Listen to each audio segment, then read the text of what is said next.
Hello everyone, कैसे आप सभी। आई एम श्योर कि आप सभी ठीक होंगे। तो चलिए आज का वीडियो स्टार्ट करते हैं। आज के वीडियो में हम डील करने वाले हैं मेडिकल सर्जिकल का एक बहुत ही इंपॉर्टेंट क्वेश्चन जो है एम्पुटेशन के ऊपर, कि एम्पुटेशन क्या होता है और किस टाइप का होता है। ये सारी चीज़ें जो है हम इस वीडियो में डील करेंगे। तो जो लोग चैनल पर नए हो वो चैनल को सब्सक्राइब करें, वीडियो को लाइक करें और अपने दोस्तों के साथ शेयर ज़रूर करें। और हाँ, मुझे कमेंट में ज़रूर बताएं कि आपको ये क्वेश्चन एग्ज़ाम में पूछा था या नहीं पूछा था, ताकि मुझे भी पता चले कि मेरी वीडियो आपके लिए हेल्पफुल हो रहे हैं या नहीं। ठीक है, और इससे मुझे अप्रिशिएशन भी मिलेगा। ओके, तो चलिए स्टार्ट करते हैं। मैं जनरल वे में आपको पहले समझा देती हूँ कि एम्पुटेशन होता क्या है। तो एम्पुटेशन जो है एक सर्जिकल प्रोसीजर होती है जिसमें बॉडी के पार्ट को जनरली आर्म या फिर लेग को कम्प्लीटली बॉडी से हटा दिया जाता है, मतलब पार्शियली या फिर कम्प्लीटली जो है बॉडी से हटा दिया जाता है, अलग कर दिया जाता है। अगर सिंपल वर्ड में हम देखें कि जब किसी इंजरी या इन्फेक्शन के कारण या फिर डिसीज़ के कारण बॉडी का हिस्सा जो है काटना पड़ता है, तो उस प्रोसेस को एम्पुटेशन कहते हैं। ठीक है, अब एम्पुटेशन किया क्यों जाता है? ठीक है, तो सबसे फर्स्ट तो इसमें इसका एक रीज़न होता है सीवियर इंजरी।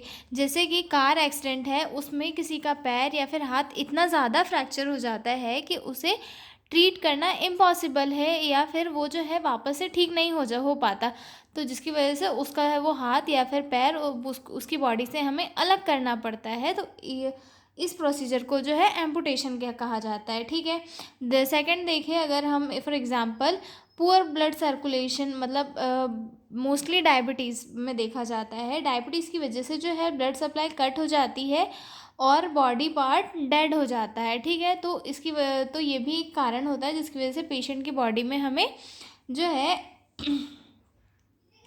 एम्पुटेशन का प्रोसीजर परफॉर्म करना पड़ता है। इन्फेक्शन के कारण, जैसे कि कोई अगर इन्फेक्शन है, वो एंटीबायोटिक से ठीक नहीं हो पा रहा है, तो उसे रोकने के लिए पेशेंट की बॉडी के पार्ट को कट करना पड़ता है। ठीक है, कैंसर से बचने के लिए जो है, अभी हमने मोस्टली सुना है कि ब्रेस्ट कैंसर से बचने के लिए जो फीमेल होती है उनके ब्रेस्ट को कट करके अलग कर दिया जाता है, ताकि वो कैंसर जो है पूरी बॉडी में ना फैले या फिर ना फैले। ठीक है, फ्रॉस्ट बाइट के कारण भी कई बार जो है एम्पुटेशन का जो प्रोसीजर है वो परफॉर्म करना पड़ता है पेशेंट की बॉडी पे। ठीक है, तो चलिए देखते हैं, इंट्रोडक्शन से स्टार्ट करते हैं।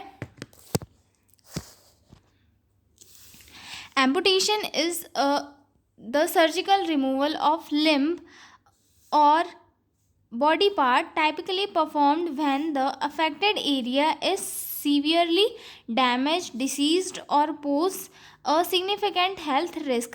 मतलब एम्पुटेशन जो है एक सर्जिकल रिमूवल होता है बॉडी के किसी पार्ट का, जो कि ऐसे सीवियर केसेस में किया जाता है जहाँ पे पेशेंट के बॉडी पार्ट को ट्रीट नहीं किया जा सकता, और उसे अलग ना करने पर पेशेंट की बॉडी में जो है ज़्यादा हेल्थ रिस्क देखने के लिए मिल सकते हैं। ठीक है, this procedure may be necessary due to traumatic injuries such as accident or severe burns or medical condition like infections, tumors, diabetes और पेरिफेरल आर्टरी डिसीज़। ये जो प्रोसीजर्स है ये इन केसेस में ज़्यादा इम्पॉर्टेंट हो जाते हैं, जैसे कि कैंसर हो गया, एक्सीडेंट हो गया, डायबिटीज़ हो गया, या फिर इन्फेक्शन हो गया, या फिर ट्यूमर हो गया, या फिर पेरिफेरल आर्टरी डिसीज़। मतलब इन सारी डिसीज़ों के कारण जो है कई बार एम्पुटेशन की प्रोसीजर बहुत ही इंपॉर्टेंट हो जाती है। ठीक है, amputation can be very extent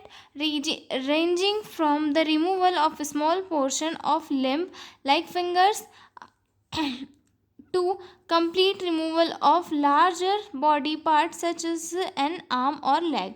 मतलब एम्पुटेशन जो है एक बहुत छोटी प्रोसीजर भी हो सकती है और एक काफ़ी बड़ा प्रोसीजर भी हो सकता है। मतलब छोटी प्रोसीजर में एक छोटे से पार्ट को कट किया जाता है, जैसे कि हमारी एक फिंगर हो गई या फिंगर का कोई पार्ट हो गया, और जो सीवियर कंडीशंस होती है वहाँ पे बड़े पैमाने पे भी एम्पुटेशन किया जाता है, जैसे कि रिमूवल ऑफ आर्म या फिर removal of leg. Okay, definition देखते हैं। द रिमूवल ऑफ लिम्ब और part of limb or any other portion of body such as breast or rectus is called amputation। मतलब बॉडी से किसी लिम्ब और part का रिमूवल होना ही एम्पुटेशन कहलाता है। ठीक है, it is surgical reconstructive procedure, ये एक सर्जिकल रिकॉन्स्ट्रक्टिव प्रोसीजर होती है। The removal of a limb part or any other portion of body such as breast or rectus is called amputation. मतलब बॉडी के पार्ट को रिमूव करना due to injury या फिर risk of any other diseases या फिर tumour is called amputation. ठीक है, it use to control pain और disease process in the affected limb such as a malignancy और गैंग्रेन। ठीक है, मतलब ये एम्पुटेशन है, ये इसीलिए यूज़ किया जाता है ताकि जो डिसीज़ है उसका पेन कम किया जा सके, डिसीज़ की प्रोसेस कम हो और जो अफेक्टेड एरिया है वो और ज़्यादा ना बढ़े बॉडी में। जैसे कि कोई कैंसर है, वो एक पर्टिकुलर स्पेस में है, उस जगह को, उस पार्ट को कट करके अलग कर दिया तो वो बॉडी में मैलिग्नेंट नहीं होगा, पूरी बॉडी में जो है कैंसर नहीं स्प्रेड होगा। फॉर एग्जांपल के लिए किसी को ब्रेस्ट कैंसर है, किसी फीमेल को, तो उसका ब्रेस्ट कट कर दिया जाता है ताकि जो कैंसर है वो मैलिग्नेंट ना हो और बॉडी के अदर पार्ट्स को अफेक्ट ना करे। अब हम देखते हैं इंडिकेशंस ऑफ एम्पुटेशन। सबसे फर्स्ट आता है पेरिफेरल वस्कुलर डिसीज़ इन डायबिटीज़। डायबिटीज़ में जो है एम्पुटेशन परफॉर्म किया जाता है।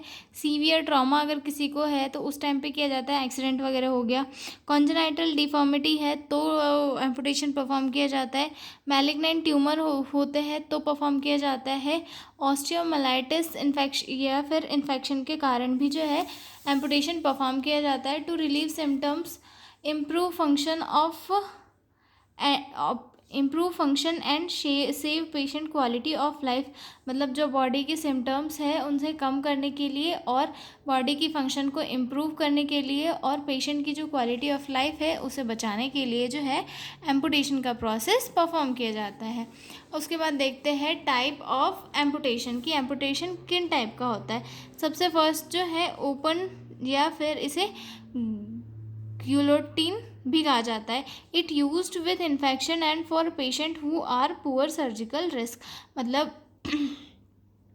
ओपन जो एम्पुटेशन है वो उन पेशेंट के लिए किया जाता है जिन्हें इन्फेक्शन होता है या फिर मतलब उन्हें सर्जिकल रिस्क उतना नहीं होता है। ठीक है, wound heals by granulation over time और सेकेंडरी क्लोजर 1 वीक लेटर। मतलब इसमें जो है जो घाव है वो ग्रैनुलेशन के थ्रू जो है भरता है और या फिर इसे जो है 1 आध वीक के बाद में फिल क्लोज किया जाता है। उसके बाद आते हैं सेकंड टाइप पे जो है क्लोज्ड या फिर इसे मायोब्लास्टिक और फ्लॉप एम्पुटेशन भी कहा जाता है, जिसमें residual limb is covered by flop of skin. मतलब जो एरिया है उसे कवर कर दिया जाता है जल्दी ही। Flap of skin is sutured posteriorly.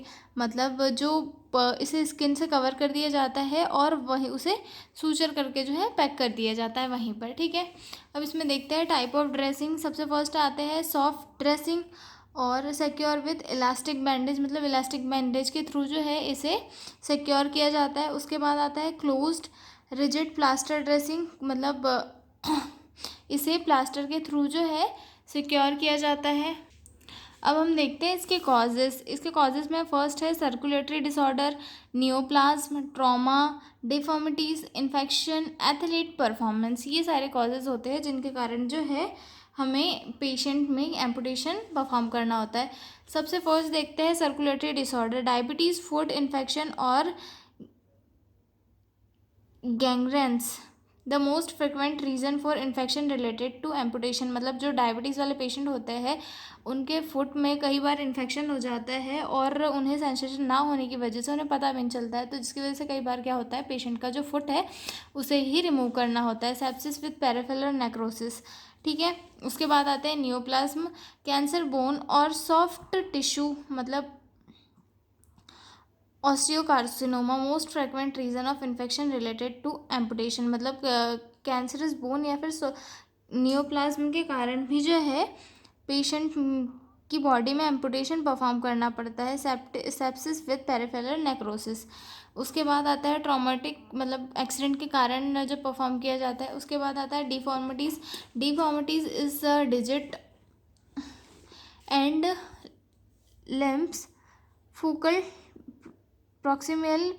proximal femoral focal deficiency, extra digit of limbs, polydactysis। Deformities के कारण भी जो है पेशेंट में एम्पुटेशन परफॉर्म किया जाता है। इन्फेक्शन के कारण, जैसे कि बोन इन्फेक्शन हो गया, डायबिटीज़ हो गया, फाइब्रोबाइट, फ्रोस्टबाइट हो गया, इनके कारण किया जाता है। एथलीट परफॉर्मेंस के कारण भी किया जाता है, ठीक है। उसके बाद आगे देखते हैं level of amputation. Amputation is performed at the most distal point that will heal successfully. The site of amputation determined by two factors: first, circulation of the part; second, function usefulness. For example, meet the requirements for the use of prosthesis। Amputation है वो उस part पर perform किया जाता है जहाँ पर जो है वाउंड जल्दी से हील हो जाए और जो साइट है वो अच्छे से वर्क करने लगे, ठीक है। जिसमें फर्स्ट आता है सर्कुलेशन द पार्ट, मतलब वहाँ पे सर्कुलेशन भी अच्छे से होना चाहिए एम्पुटेशन करने के बाद में।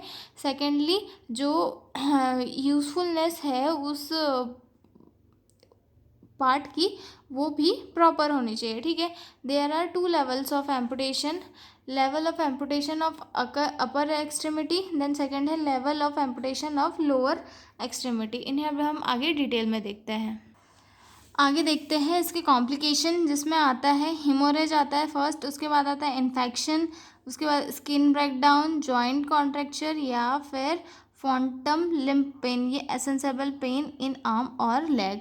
मतलब ये सारी चीज़ें जो है एम्पुटेशन के कॉम्प्लिकेशन में इंक्लूड होती है, ओके। अब आगे देखते हैं nursing management. Nursing management, pre operative management to relieve anxiety, to reduce pain, to increase mobility, to maintain good nutrition, provide pre-operative teaching, to provide general pre-operative care, evaluate cardiovascular, respiratory and renal system। इसमें एक और point add होता है, to check vital sign, okay.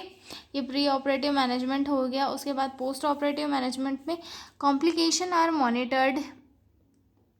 Haemorrhage, मतलब जो patient के complication है उन्हें मॉनिटर करना चाहिए, जैसे कि हीमोरेज हो गया या फिर इन्फेक्शन हो गया या फिर नॉन हीलिंग वाउंड, ये सारी चीज़ें हमें मॉनिटर करना चाहिए। उसके बाद acceptance of body image change is promoted, मतलब पेशेंट को का जो बॉडी का जो स्ट्रक्चर है वो चेंज हुआ है, उससे एक्सेप्ट करने के लिए पेशेंट को जो है प्रमोट करना चाहिए।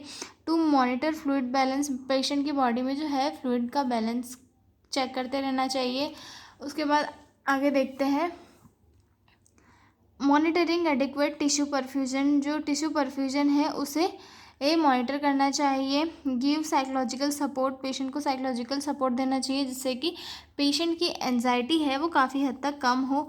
टू कंट्रोल पेन, पेन को कंट्रोल करने के लिए पेन रिलीवर देना चाहिए पेशेंट को। To promote physical activities, patient को जो है पोस्ट ऑपरेटिव केयर के बाद में जो है फिजिकल एक्टिविटीज़ के लिए प्रमोट करना चाहिए।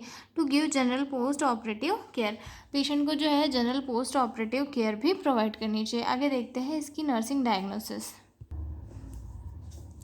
Nursing diagnosis, acute pain related to amputation. इसके लिए हम प्लानिंग क्या क्या करेंगे? Assess the pain level of the patient, to check the vital sign of patient, to provide opioid analgesic for to reduce pain, to provide comfortable position to the patient and give medication. ये सारी हम उसके लिए planning करेंगे, then इनको implement करेंगे और धीरे धीरे जो पेशेंट की कंडीशन है उसमें इम्प्रूवमेंट आ जाएगा, ठीक है। उसके बाद सेकेंड है risk for disturbed sensory perception related to amputation. इसके लिए प्लानिंग क्या क्या करनी है? To assess the general condition of patient, patient की जनरल कंडीशन असेस करनी है।